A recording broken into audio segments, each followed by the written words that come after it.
welcome back to the UNDEAD Talk podcast. We are going to be talking about The Walking Dead Season 2, Episodes 1 through 3, and of course my dad is here to join me. Thanks for coming on.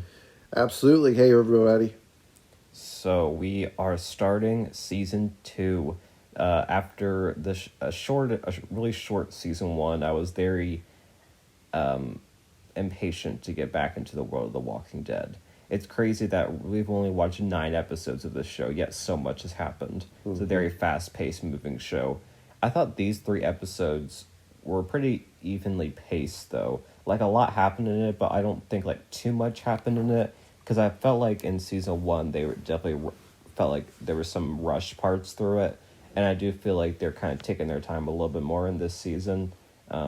So I appreciate that. What do you think? Yeah, I mean, it's definitely the pace is a little slower. There's more character development, maybe a little less action. But from a story arc standpoint and really developing the themes and the characters, this season has more depth, if that makes sense. I agree. And I noticed, too, that there was a lot less action. And we've seen less walkers overall. But there was one really big scene that we'll talk about later with a lot of walkers. But let's start out with Season 2, Episode 1, titled What Lies Ahead. And the Netflix summary says, Rick leads the group out of Atlanta. On the highway, they are stopped by a threat unlike anything they have seen before, and someone goes missing. So this premiere was actually a longer premiere. It was about an hour long. A lot happened in it. What were kind of your overall thoughts of the premiere? Yeah, so they're heading to Fort Benning. Yeah, and they get stopped in basically a highway full of parked cars, turned over and everything, and they can't get through. And just then the RV breaks down, so it presents a problem. And right in the midst of all of that, again, crisis emerges as there is a herd of walkers coming through. And in that situation, there is, the fine line between life and death. As the characters hide under cars, as Andrea, nearly dies in the bathroom of the RV. There's just, and TJ gets his arm hurt, or T-Dog, sorry. Yeah. He gets his arm, blood just spurting out everywhere. There is crisis again.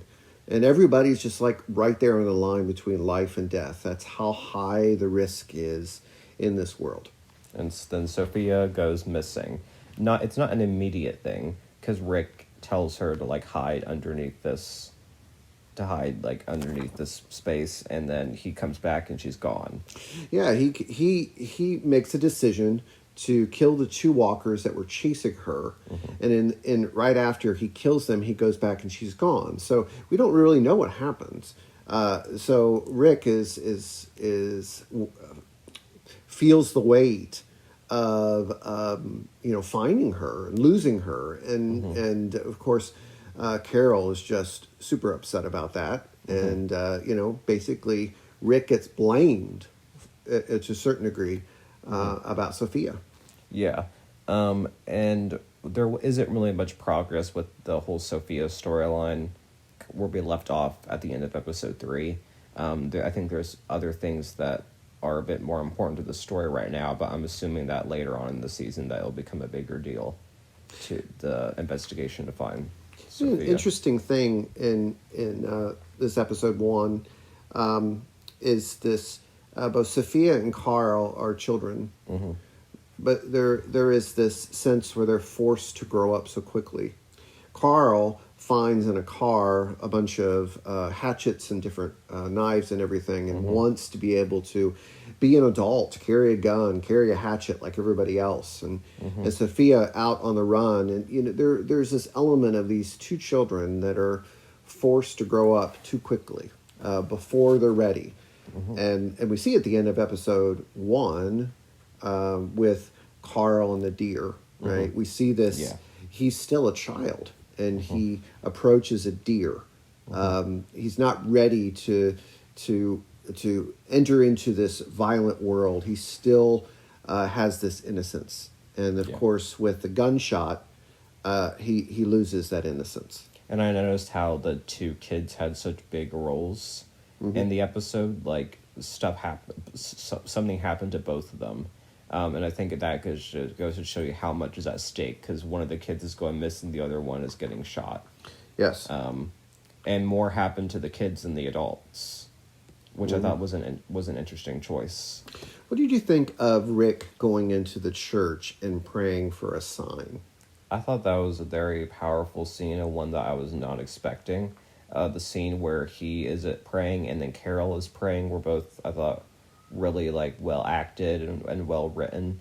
I like that they kind of did bring in some faith aspects into the show. I would not have expected it from season 1, but I like what they're doing. What do you think? Yeah, I mean, you think about it. We tend to turn to faith when we go through a valley or a crisis. And that's what we see here with Rick and Carol, is that they're feeling lost. They can't do what they need to do on their own.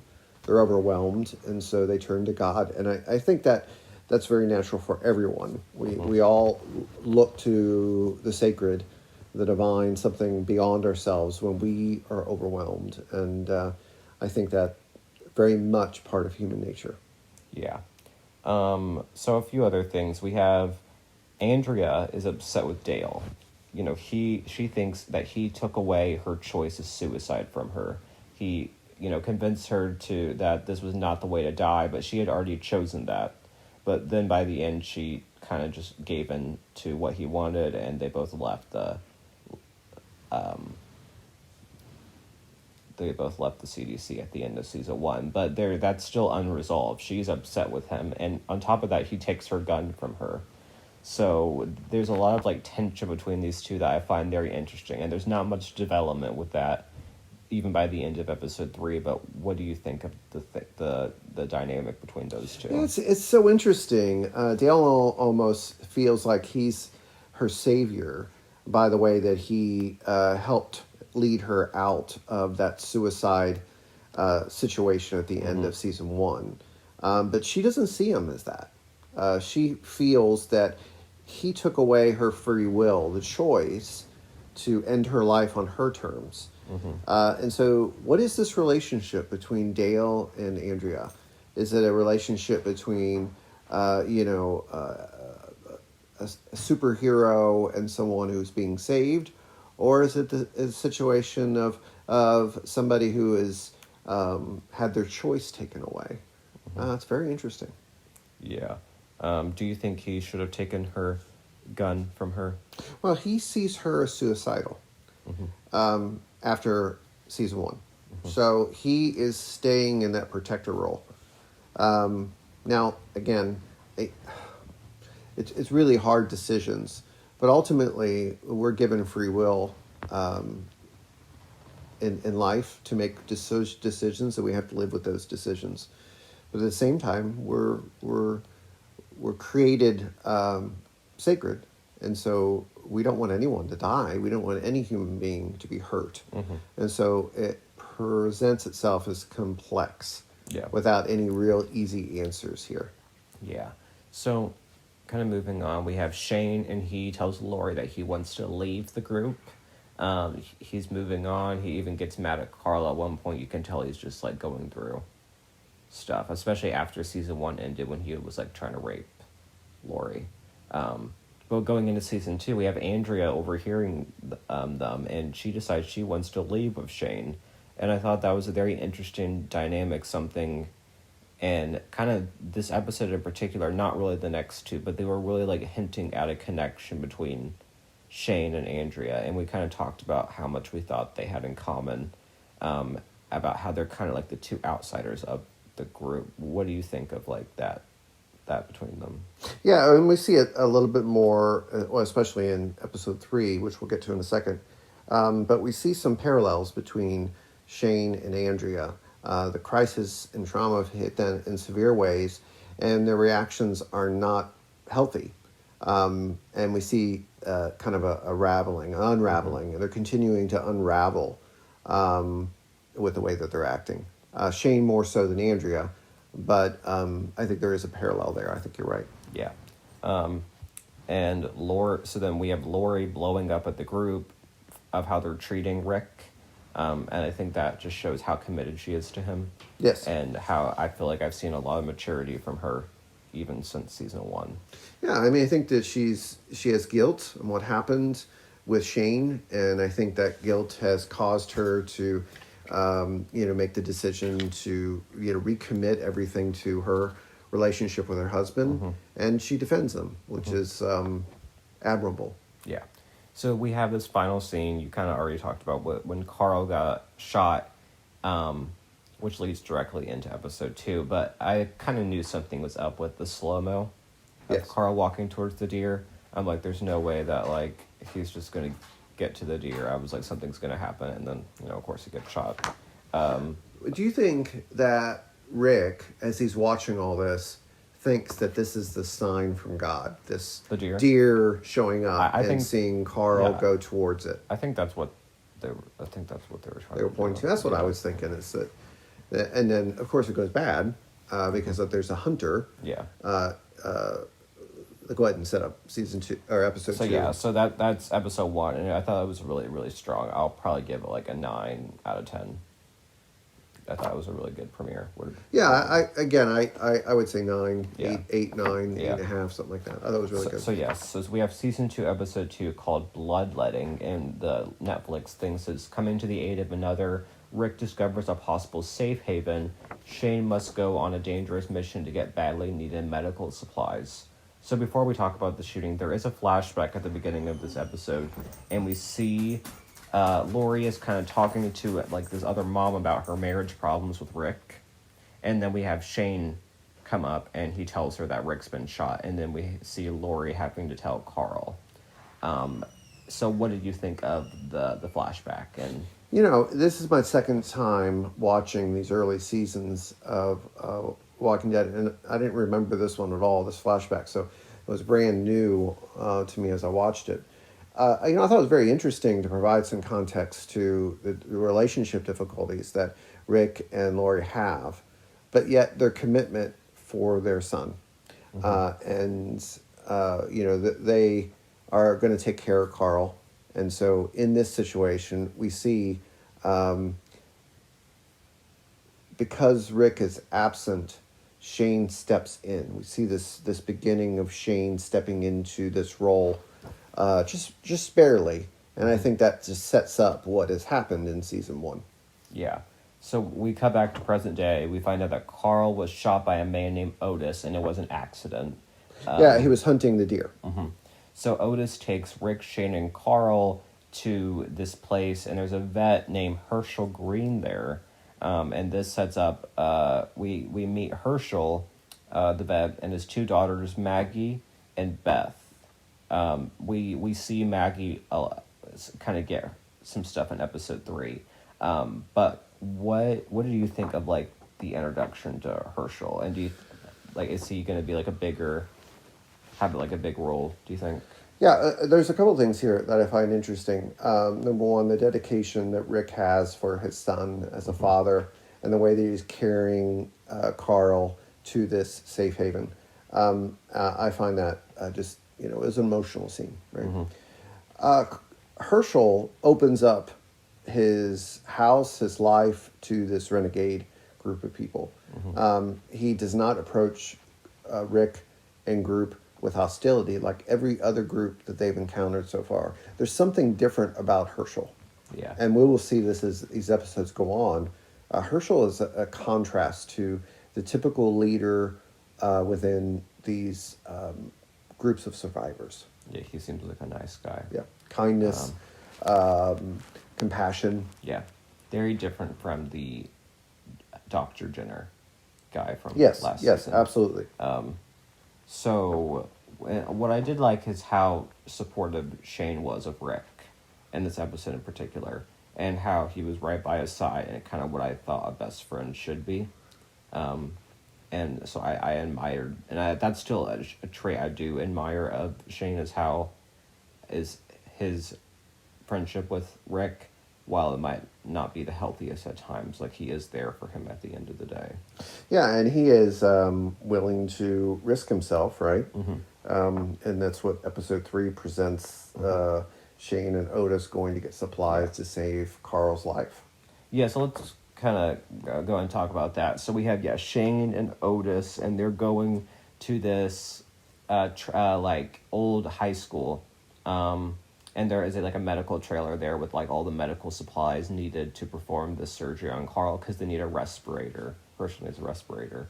So Shane and Otis, they go, and there is a ton of walkers at this high school, like a ton, probably one of like the biggest amount of walkers we've seen so far on the show. And it, for a show that probably doesn't have that big of a budget, I was really impressed with how some of these scenes were filmed and went down in the high school. But yeah, what did you think when you saw how many like there were, and were you like scared for them? Yeah, I mean, this was another one of those survival episodes. Rick and Otis were on this mission. I'm sorry, Shane and Otis were on this mission. You know, I wonder motivation. Shane, is he doing it because he is, guilty of what happened with Lori, or is he doing it because he's a best friend? It's interesting. And then you look at Otis, who is doing it because he knows the location. But Otis also shot Carl. Yeah, he feels so bad. They feel bad. So anyway, they're in this situation of survival, and there's a lot at stake. It would be easy if it wasn't so much at stake. They'd just turn around and go back. Yeah. But they had to do it, and it was an overwhelming odds to get the supplies and get out. Yeah, for sure. Few other things about this episode is that we have T-Dog, his arm is getting worse, and that kind of sets up next episode where he starts to get treated. And we also have Rick has to donate blood for Carl. So those were just some minor things. I personally enjoyed this episode. Probably out of the three, I think I might have liked this one the least, but it was still a solid episode. We got kind of into our new situation, like our new area, at the Herschel farm, and we got to meet Herschel, who seems like a really interesting, a good character. So I would give this episode an 8 out of 10. Yeah, I was thinking the same. Okay, so let's move on to the final episode we're going to be talking about, which is season 2, episode 3, titled "Save the Last One." The little summary says the group desperately awaits Shane's return. Shane finds himself trapped in a school surrounded by walkers, and Daryl and Andrea search for someone. So the episode starts off with Shane in a shower, and he is shaving his head. And I was really confused at first what the heck was happening. So what did you think? It was a flash forward. So this was happening at the end of the episode. We saw it play out in present. Yeah, we saw it play out. But I mean, the look on his face kind of prepared you for something was a further turn or further unraveling in Shane's life. Yeah. So we have Daryl and Andrea teaming up, which is a new dynamic as well. Not much progress with that Sophia investigation, but we did see Daryl kind of open up a bit about his childhood. Yeah, Daryl developed more. He became a leader. He was stalking or tracking Sophia. He taught Andrea some different things in that trying, including opening up a walker to see what was in the walker's stomach. If you remember, that was pretty gross. Yeah, that was really gross. But, Daryl was stepping up. He was trying to do what was needed. And it really goes to show you, because, I mean, if you take a look back at season 1, he was a wild card, right? He was out of control, but he seems more level-headed by this point, yeah. Yeah. We also have Dale. He gives Andrea her gun back, which I thought was a good scene, and kind of like respecting her choice to carry the gun. And he says, like, can I get your forgiveness? And she says, like, she's trying. Yeah, and so this is interesting. this decision that Andrea has now to forgive Dale for taking the gun is kind of a hinge point, just like in our own lives. Are we willing to let go of that bitterness, or do we hold on to it so it grows? And so it'll be interesting to see what happens with Andrea, whether she lets this go or it just motivates her more to go a darker route. Mm-hmm. Yeah. So we kind of have some groups of people like now combining more. We have T-Dog and Glenn, and they go to the Herschel farm so T-Dog can get treatment on his arm. And we also have Maggie and Glenn beginning to connect. A potential, I thought, like a friendship, maybe like a romantic relationship there between them. We get to see like some interesting stuff for Maggie's character. What did you think of Glenn and Maggie's Yeah, stuff? well, I know where this is going, so I'm going to try to keep it under wraps. But yeah, I thought it was interesting setup. Yeah, for sure. Possibilities of a further relationship. And you wonder what kind of person Maggie is as a daughter of this leader, Herschel. Yeah. So it's an interesting reveal, so to speak, of the character of Maggie. From what I see of her so far, she seems like a broken person. Clearly going, like, something happened with her. She was kind of like explaining to Glenn about all like the pictures on her refrigerator of her family. Mm-hmm. And seeing Glenn have a bigger role is cool too, as someone who's been kind of like minor. To see him kind of get his own thing, I think is cool too. Yeah, he was the kind of the thief kid, right? Yeah. He was going in and stealing stuff for the group and whatever, and now he's having, I guess, more of a grown-up role here. Mm-hmm. And it's interesting to see how he will develop as a character. Yeah. So we have Lori, and she wants to end Carl's suffering, and she shares the story with Jackie from last season about how Jackie made that choice to end her life right then and there, and it was peaceful. She didn't go back out into the world and face the threat of these walkers, and how she thinks that if Carl died right here and there, he wouldn't be faced with the danger of the walkers anymore. And Rick does not want. Rick wants to keep him alive, so they have like a bit of this, not like a whole disagreement, but just a bit of this like conversation, which I thought was very, like that's like a lot. Like that's a really big decision, like for a husband and a wife to have to make about their kid. What did you think of that whole thing? Yeah, I mean, I think what you see here is two parents who are committed to their son, and they're viewing life and death through different perspectives. Not that one's right and one's wrong. It's just interesting because, life and death is what we all deal with, right? And to see it being played out in kind of a decision-making situation tells you there's so much at stake here. Yeah. So right as they're going to begin the surgery, Shane does arrive back with the respirator. But Otis does not. Yeah, Otis does not. And at this point, we don't know what is happening. And they have to break... And he does say that Otis didn't make it, is what Shane said. And they have to tell Otis's wife that. And then at one point, I don't remember who it was, but they gave Shane Otis's clothes. And you could tell, like, there was, like, a look on his face that something was up. Like, he felt something. Yeah, and this sets up the closing scene, right? But assuming it seems Carl makes it through the surgery at the end. Yep. I think this episode is when he has that seizure. He does have a seizure. Earlier. So it seems... And that was what Lori was responding she was to. Concerned, yeah. So I wonder if there'll still be some more, like, kind of effects from this with Carl. Yeah, I'm sure there will be.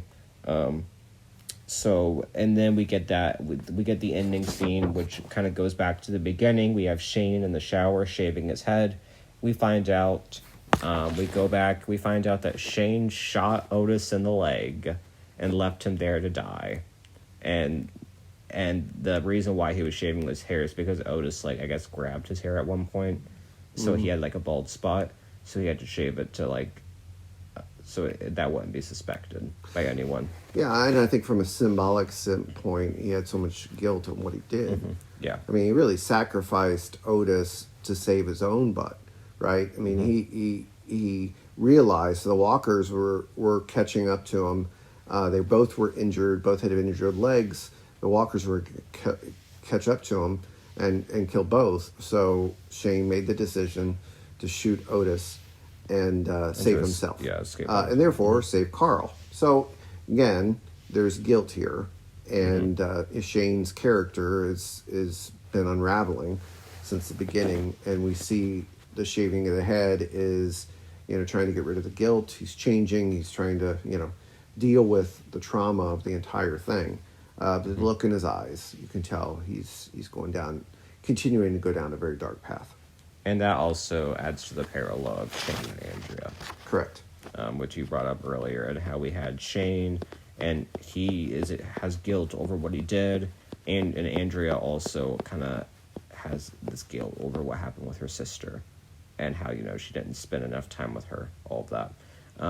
So that adds to the connection, and I hope in future episodes we'll get to see more of that, because I think there's a lot of potential for a cool dynamic between Andrea and Shane, whether it's romantic or just kind of helping each other out. We'll see. Or they leave together. And whatever happens with that, I think they're both very vulnerable.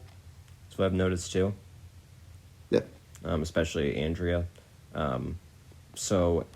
They're very similar. So, kind of going forward, I'm interested to see what happens with Glenn and Maggie. I'm interested to see what happens with the Rick, Lori, and Carl family dynamic, and of course, will we get answers about Sophia? I'm sure we will eventually, and then the Dale and Andrea dynamic, and then Shane unraveling, and then also this stuff at the farm. So I think there's a lot to look forward to. And for this episode 3, I would probably give it a 9 out of 10. I think it was a very strong. Yeah, that's what I was going to say. 9 out of 10. I thought it was the best of the 3 episodes, in my opinion, and really sets itself up for some exciting episodes in the future. Yeah, it seems season 2 is going to be a really good season, I think. Yeah, absolutely. So thank you for joining me. We will be back next week to talk about episodes 4 through 6 of season 2. So thanks everyone for watching, and bye everyone. Thanks, guys.